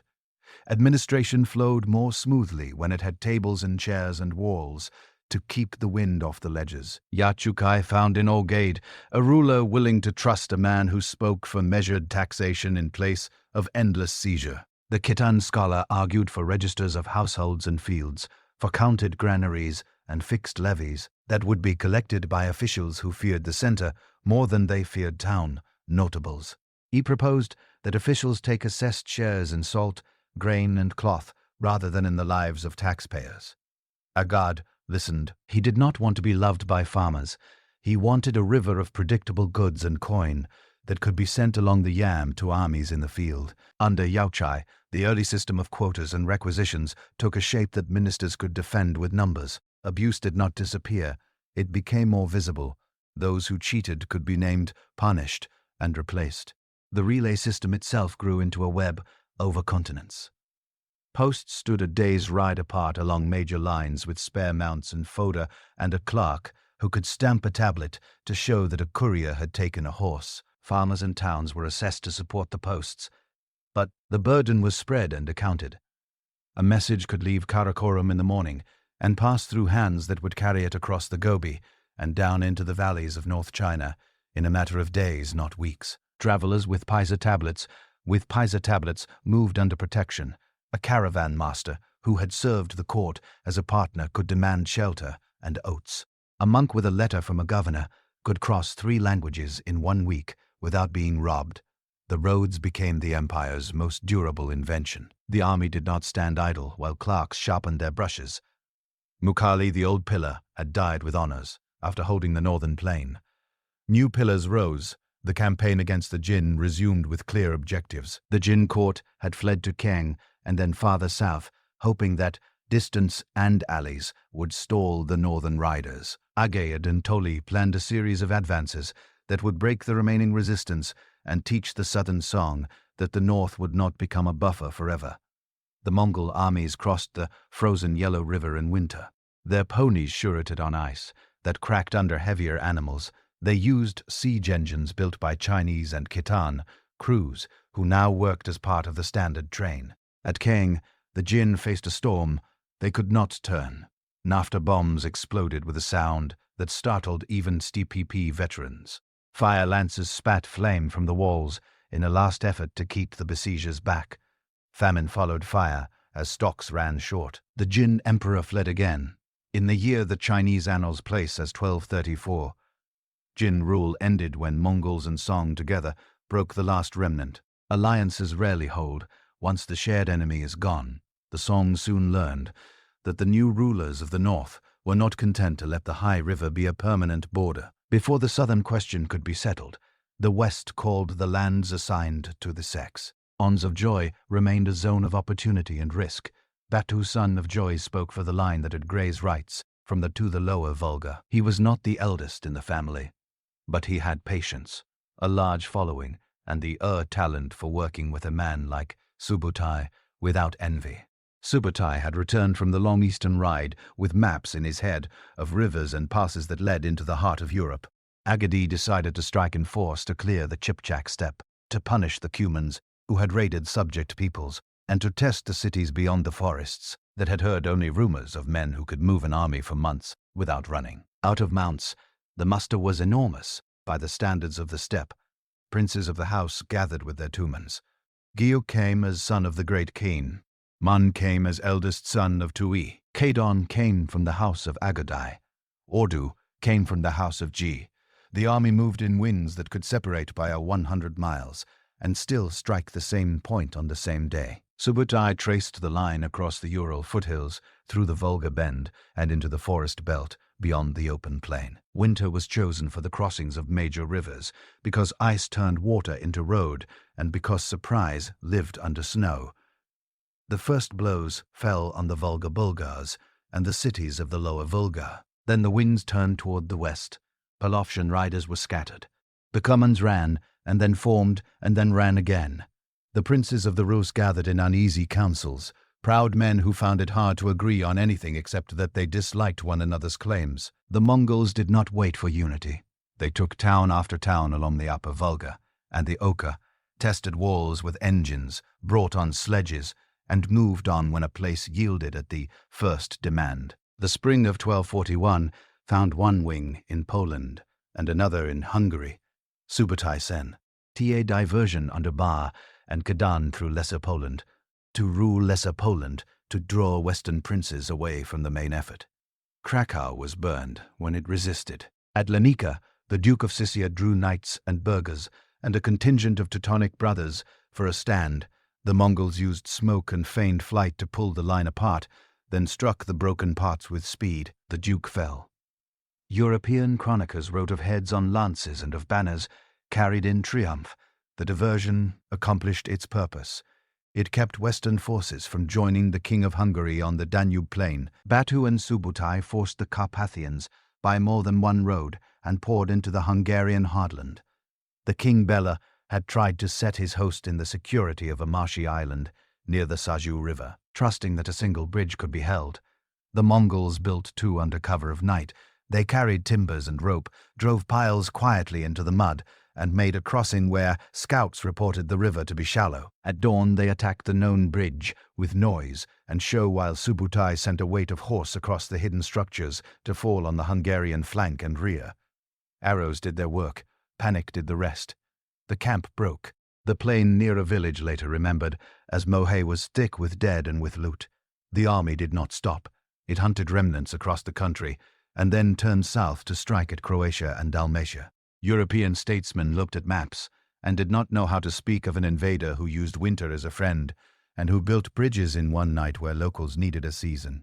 While Europe reeled, Ogade died in Karakorum after a winter of heavy drinking and a fever that could not be turned. A great empire that had learned to move with the speed of a courier now learned the price of custom. The princes in the west were bound by the rule that a new great Khan must be chosen in As. Meibli Batu had no love for Gak and would not submit to him. Outside, a proper Kure Gao would not accept that Batu had acted only as a beautiful son of joy. Subutai argued for a winter campaign into the heart of Austria and beyond. The order came to withdraw. The army turned east. Chroniclers in Germany and Italy breathed relief and spoke of Engels who had saved Christendom. The truth was more human and more Mongol. A law that held princes together required that the house come home to choose a head. Before the next head could be chosen, the empire continued to change shape. Toy had died earlier after a ritual that offered his life to save Agade from a serious illness. His widow Soratani Beki took guardianship of her sons with a skill that impressed even men who did not wish to praise a woman. She secured for them tutors in languages and law, showed them how to respect clerics of many faiths, and taught them to let servants of talent do their work without fear. She did not attend councils as a figurehead. She managed alliances with care. When Guak was raised as Great Khan after a period of regency by his mother Toraji, it was Satani who protected the interests of her sons without public chorale. Gyuk ruled with a stiffness that offended Batu and alarmed some ministers. He died on patrol in the west before he could force a settlement that might have broken the house. All the while, the administrative habits planted by Chingiz and refined by Agade kept the engine running. Darugachi wrote to Karakorum about tax shortfalls and floods. The yam ran despite war and despite war and despite quarrels among princes. Ortok merchants funded caravans with advances from the court and were paid back with shares of tolls. Craftsmen who had been gathered from Gyeongdu and Kang built engines in Samarkand and Bukhara. A cannon of ideas fired from every direction. Paper money was studied where it had take. En route in the south, Gunpowder recipes moved with engineers and found their way into the notebooks of men who wrote in Syriac and in Arabic. A surgeon from Persia discussed cautery with a Chinese physician, and both observed that a saddle sore on a good pony was a greater problem to a campaign than any theory about humors. In North China, the war against the Song began in earnest. The Song Navy commanded great rivers and had shipyards that could turn out war junks in impressive numbers. The Mongols learned to fight on water by hiring pilots from subject peoples and by forcing surrendered shipwrights to train new crews. At one moment, a Song admiral named Hu Yunwei gained a striking victory on the Yangtze with fire ships and a firm chain across the current. Mongol commanders took the lesson, rebuilt their rivercraft, and then used winter ice and low water to bring engines against river towns that had believed themselves safe. Within the house, the division of lands that had begun as ages took on clearer shape. The Jochid realm in the western steppe matured into a khanate that Europeans would later call the Golden Horde. It turned fur, fish, and traffic along the Volga into wealth and directed raids and diplomacy toward the Black Sea and the Balkans. The Chagatai realm in Transoxiana held the trade routes between Samarkand and Kashgar and became a court where Turkic and Mongol customs interwove. The Tawid branch, anchored in Mongolia and in North China, held the seat at Karakorum and the main claim to the title of Great Khan. Lines that began as family allotments became borders where different balances of custom and law settled over time. The center still commanded, but it commanded through men who had their own interests and who learned to mask those interests in speeches about service to the house. Agade's reign thus drew two great lines on the map. One ran south through Genti, Richery into Songlands. The other ran west with Batu and Supatai across rivers and forests. The first line required siegecraft and long patience. The second required winter marches, bridges on piles, and a mind that could imagine striking 3 fortified towns in a single day by using wings that had not seen one another for a week. The postal system and the merchant partnerships bound both lines to the center. The legal rules about envoys made it possible for these lines to talk. The habit of raising able men, whether they were born under felt or in a walled town, kept the lines from fraying when one pillar died. When men think of the age of Chinggis, they often see only gallop and fire. The stage of Ogadai added something less visible and just as potent. It added rhythm. Orders went out from Karakorum at dawn. Reports returned at dusk. Merchants planned their caravans for the seasons when grass would be richest near relay posts. Judges kept days for hearing disputes and for recording settlement. Captains trained new units through winter so that spring did not require teaching horses and men at once. A boy in the Keshig learned where to stand in a council and when to speak and when to hold his tongue. A girl married into the quorum good learned that she could send a message to the center with a clare and expect an answer before the season turned. The men who sat by the fire at night and polished arrowheads spoke more often now of roads than of borders. They could ride from the Alai to the Caspian without fear of being robbed by highwaymen. They could deliver a letter from Karakorum to Bucha and expect a reply within a span that made planning possible. They could ask a Persian merchant for lamps and see them arrive in a month or two under armed guard. That is what empire feels like to those who live within it. It feels like a road that does not break. The voice that had Nor, Medo-Gadai as heir, still carried in the councils of his sons and nephews. Yet empire is not a garment that passes with a single gesture. It lives by constant decisions. After the death of Agade, a woman kept the center frontiering. Turiana, his principal wife, held the seals as regent while a new Kurilai could be called. She used gifts and threats to collect support for her. Son, Kok was lifted as Great Khan and took his place in the felt court at Karakorum. His reign was brief and taut. He pushed administrators and princes hard and drank as if he meant to race his own heart. He died while on the road toward the west where he intended to chastise Batu of the House of Joy. The center trembled again and then steadied under another woman. Ogulkaimish kept a title of regent but could not hold the loyalties that mattered. Facing her and gathering strength without parade stood a queen whose tact and learning impressed both allies and rivals. Sorakatani, widow of Tui and mother of Munka. Kubli Holo, and Arik Bokeh educated her sons in languages and law, kept faith with clerics of many religions, and placed able tutors near each boy. When the Kurultai met in the year that Persian and Chinese chronicles both marked carefully, Monk was raised as Great Khun. He began with a purge of those who had abused the trust of the house. Men who had sold officers or shaken peasants with illegal levies were removed without ceremony. The line of Toli had grasped the reins. Mona ruled with a steady gravity. He did not love wine as his uncle had. He loved lists, accurate reports, and commanders who could plan a season at a time. He kept Yo Chai's emphasis on registration and measured taxation. He promoted men who took bribes from no one. Then he opened 2 doors at once. One door faced the south, toward the Song, who still held the richest basins of China. The other opened to the west, the remains of the Khoraz world, toward the castles of the Nizari, who had once cut down viziers in crowded bazaars, and toward the cities of the Caliph on the Tigris. Holigyu, the 3rd son of Tului, received orders to move west with a great host. Engineers and sappers, siege masters and Persian accountants, Armenian laborers and Georgian carpenters, all marched under the horsehair standards. The castles of the Nizari fell one by one, as stone eaters gnawed at their foundations. At Alamut, their libraries were catalogued, and some books preserved by secretaries who valued learning even in war. From there, the army moved to the Tigris. Baghdad had been a lighthouse for scholars and poets for centuries. It stood at a bend in the river with dikes, and a population large enough to fill fields with grain and markets with cloth from many lands.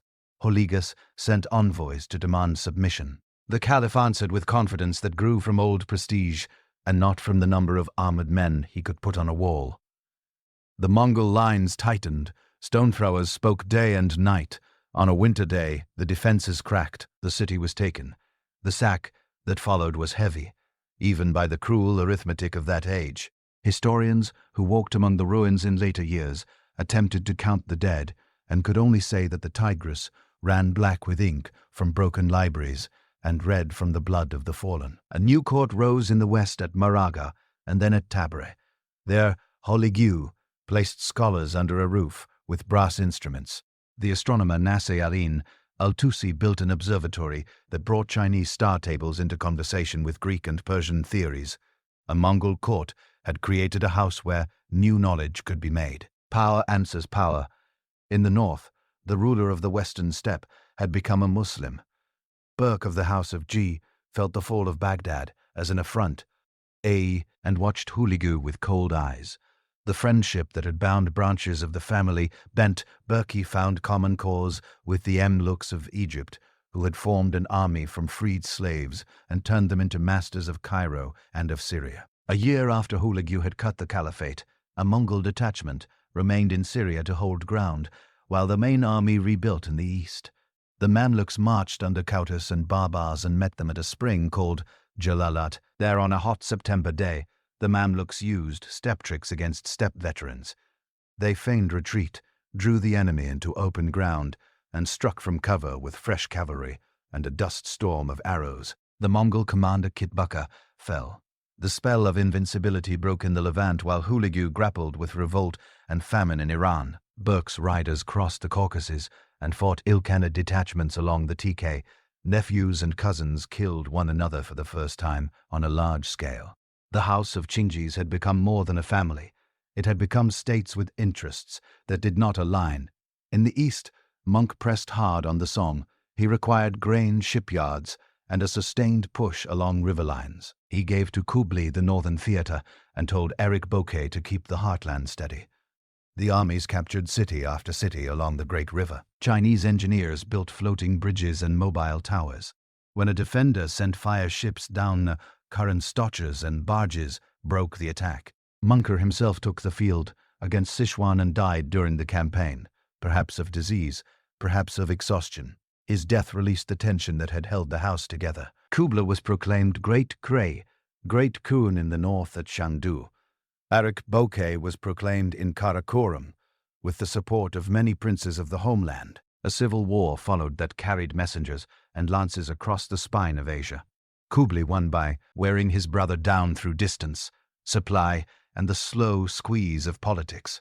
Arik Bokeh yielded and died a prisoner. Kublai set his capital at Khan Balik, the city of the Afghu, present-day Beijing, and declared a new dynasty with a Chinese name.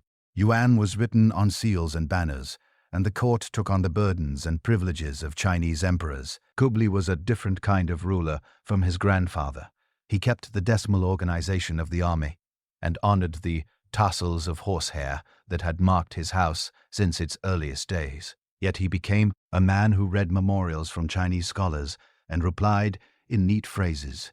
He ordered the Grand Canal repaired so that grain could flow from the rice fields of the south to the warehouses of the capital. He printed paper money in volume and insisted that markets accept it, backing it with grain reserves and with tax receipts.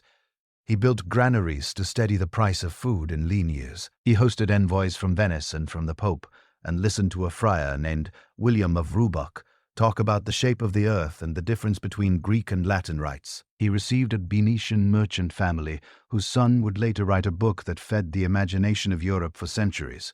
The palace at Dadu had a mix of lords in its halls that no earlier Chinese court had seen. Mongols, Uyghurs, Turks, Tibetans, Persians, and Chinese served together. They did not forget who they were. They learned how to work in one house. The conquest of the Southern Song tested every lesson the empire had learned. The deep takes, the story stops. The Song had fine ships with ribbed hulls, drilled crews, and ministers who knew how to supply an army by water when roads were few. Kublai built a navy. He took surrendered shipwrights and ordered them to teach other peoples how to build rivercraft that could mount engines and carry archers. He advanced along the Yangtze and then into the lakes and channels of the lower basin. Year by year, the Mongol and allied forces ate away at the list of Song strongholds. At last, a fleet fight decided the line. Off the headlands near Yaman, the last Song forces gathered with the boy emperor and a loyal minister named Lu Shu. The Mongol admiral Zhang Hongfan pressed the attack. The Song ships were chained together to prevent flight. Firepots leaped between decks. The wind faltered and betrayed the defenders. Lu Shufu wrapped the child in his arms and stepped into the sea. With that act, the last dynasty of the south ended, and the whole of China stood under the rule of the house that had begun on the Yunnan. Kublai's attention wandered beyond China to seas and forests that the elders of the steppe had only heard about. He sent fleets to Japan with Korean shipwrights and Chinese crews. The first armada reached the islands and fought on the beaches, then broke under a sudden storm. The second, larger than the first, came years later and met the same fate. Japanese chroniclers called the storms divine winds. The truth that mattered to Kublai was plainer. Ships built in haste and filled with men who did not share a language had limits when a typhoon swept across a bay. He sent armies into the heat of Southeast Asia, to Pagan, and to Champa, and to the rice fields of Da. In each case he could take a capital and dictate terms. In each case, the jungle and monsoon and stubborn local will turn victories into negotiations, and then into uneasy stalemates. No rider can gallop in a mangrove swamp. The empire learned that reach is not the same as grasp. While the two-eyed branch shaped China, the other branches found their own rhythms. The golden horde of the Jochid house set its capital at Sarai on the lower Volga. There the Volga and Don formed a hinge between open country and wooded river lanes. The horde managed Russian principalities through charters that named a grand prince and gave him the right to collect tribute for the Ken. A prince traveled to Sarai to receive the patent, the Yalik, and returned with enough prestige to cow rivals. Some rulers like Alexander, Nevsky of Novgorod, and Vladimir learned to work within this order and to use it to keep their towns safe from neighbors. Caravans moved to and from the Black Sea with guard patrols. Trade in furs and wax and grain grew. Over time, the horde's rulers embraced Islam, and mosques stood near the markets where Italian merchants kept warehouses. The horde was a state of the steppe and of the river both. In Iran, the Ilkhanate dealt with wounds left by the fall of Baghdad, and with famine and revolt. Under Abaka, and then under Ghazan, the court adopted Islam and made a great effort to knit the country together.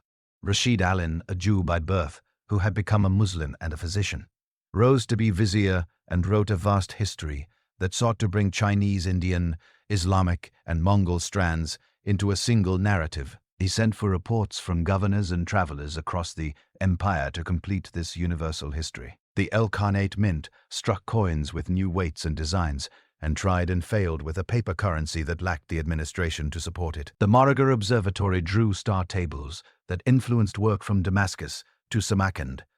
Between these western states and Kublai's Yuan stood the realm of the Chagatai. Their princes balanced Turk customs and the legal habits of the Mongol center. Kaidu, a grandson of Agade, refused to accept Kublai's supremacy and waged a long war across Central Asia that kept roads in peril and taxed the strength of both courts.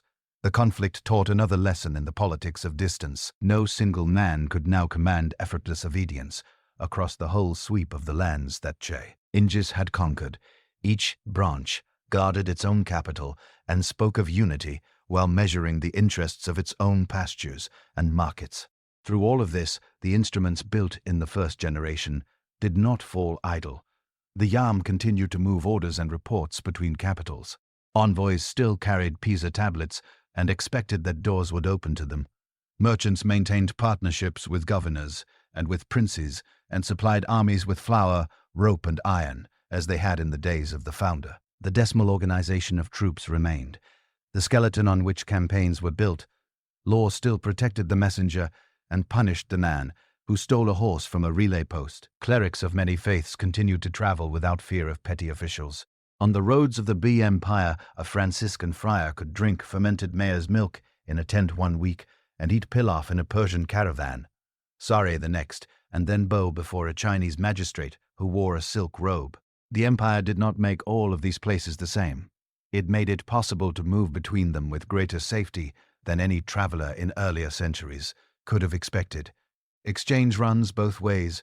Paper learned in China traveled west. Gunpowder formulas moved along the same routes and changed how sieges were fought in the Levant and in Europe. Artistic motifs from Iran and from China met in glazed tiles that decorated palaces from Tabriz to Dadu. Medical knowledge crossed lines of language. A doctor who read Avisa learned to value pulse and urine from Chinese practice and added those observations to his own lists. Officials in the Yuan learned from Persian accountants how to build centralized ledgers that covered more than one province. Muslim astronomers taught Chinese scholars the habits of keeping systematic observations night after night with precisely aligned instruments. The pathways that carried goods now carried methods. Movement also carried misfortunes. In the middle of the 14th century, a sickness rose from the valleys of the Great Plateau and along caravan tracks at the port of Keffa, on the Black Sea, a town that sat under the eyes of the Golden Horde and became a node where Italians traded for steppe goods. The disease climbed onto ships and rode with sailors to Mediterranean harbors. What the world would later call the Black Death burned through port cities and then into inland towns.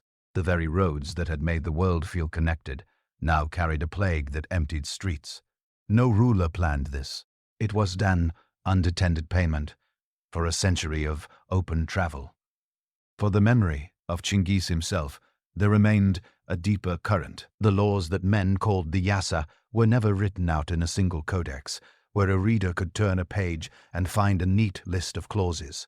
They lived in proclamations, in judgments, and in the habit of obedience to a ruler who promised fairness. Later, courts argued about the letter of the Yasa and built commentaries around what they believed the founder had willed. The Mongols themselves kept his words in their heads and in their stories. The secret history written down in Chinese transcription of Mongol words a generation after his death preserved the songs and quarrels of his youth and gave an inner voice to men who had otherwise been only the subjects of foreign chronicles. Persian historians like Juveni and Rashid Alan set Mongol deeds within long arcs that began with Adam and with the rulers of Iran. Chinese memorials traced how a steppes court could become a dynasty and still remain unlike any that had ruled before it. To read across these witnesses is to hear argument. It is also to hear agreement about certain traits. The founder rewarded loyalty, punished betrayal, welcomed useful skill, and insisted that envoys be safe. The center of the empire drifted as generations passed. Karakoram's timbers weathered. Kanbalik drew power to itself, as Yuan officials managed river transport and granaries with a ritual rhythm that suited the south. Sarai prospered, on the Volga with its market quarter and its mosques.